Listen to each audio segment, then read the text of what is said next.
Hello, my name is David Baines. I'm the Wine and Spirits Consultant for Charterhouse Auctions in Sherburn in Dorset. And I want to just take you through some of the items that are in the sale coming up next Thursday on the 21st of May. First of all, we have here 2 pairs of 1 gallons of military rum.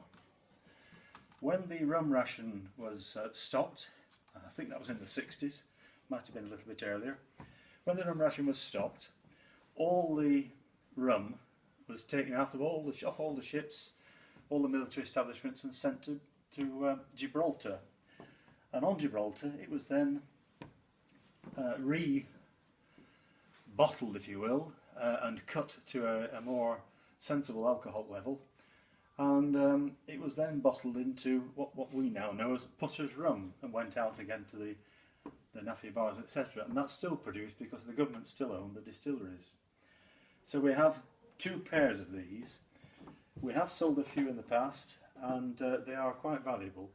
Probably something like £600 to £800 each.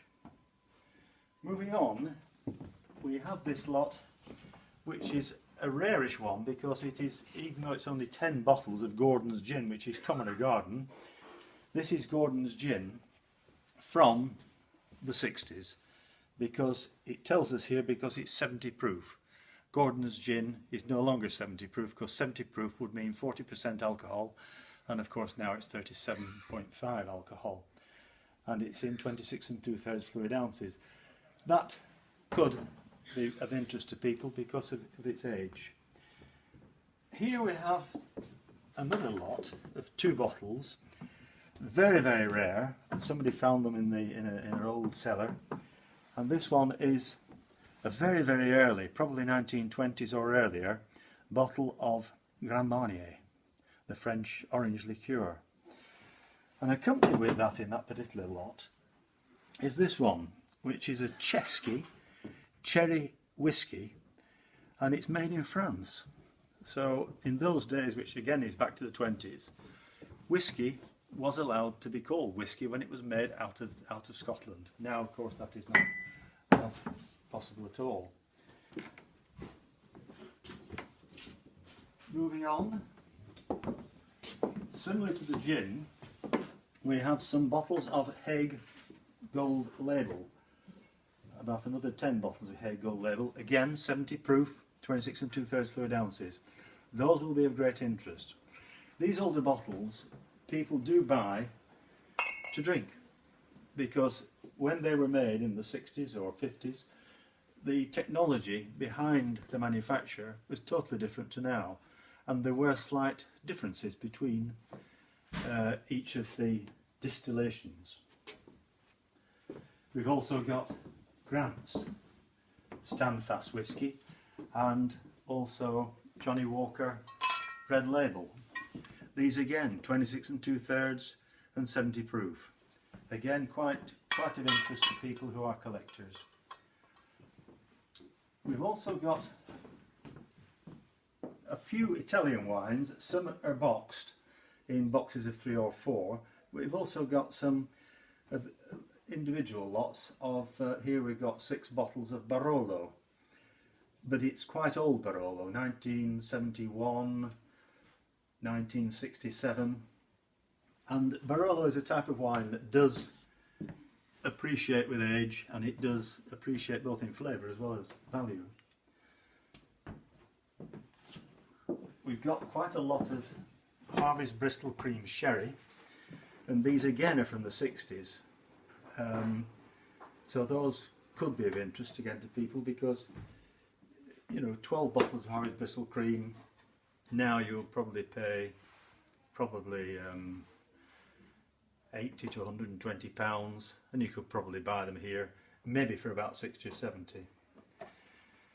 We have also quite a few bottles of this particular wine, which is a Beresford Solera 1914.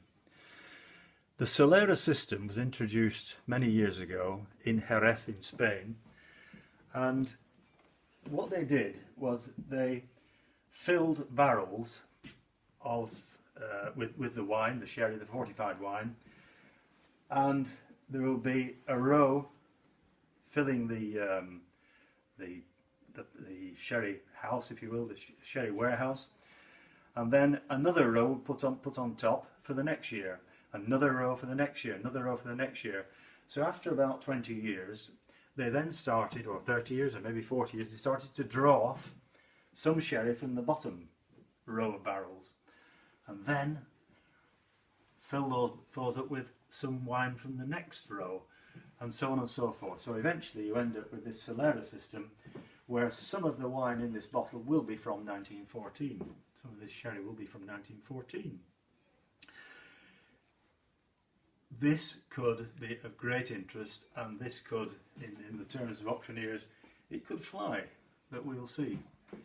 It does retail at a heck of a high price.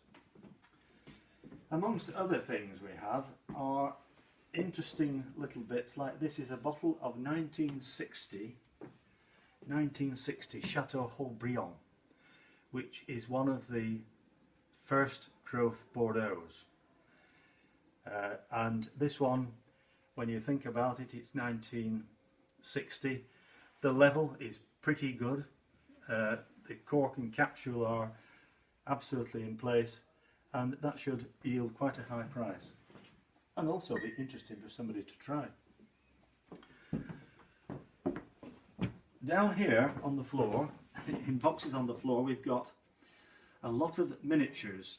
People collect miniatures and probably pay £4, £5, £6 per miniature. In one of these boxes we have about 70 miniature single malt whiskies. If you buy a bottle of single malt whisky from a supermarket, it will probably cost you more than £40, or probably about 30 to £40, maybe £50. These are 5 centilitres, which is equivalent to a double whisky. So if you went into a pub and ordered a double malt whisky, that will probably cost you knocking up for £10.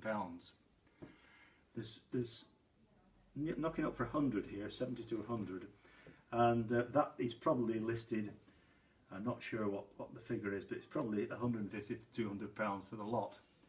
So quite an interesting purchase.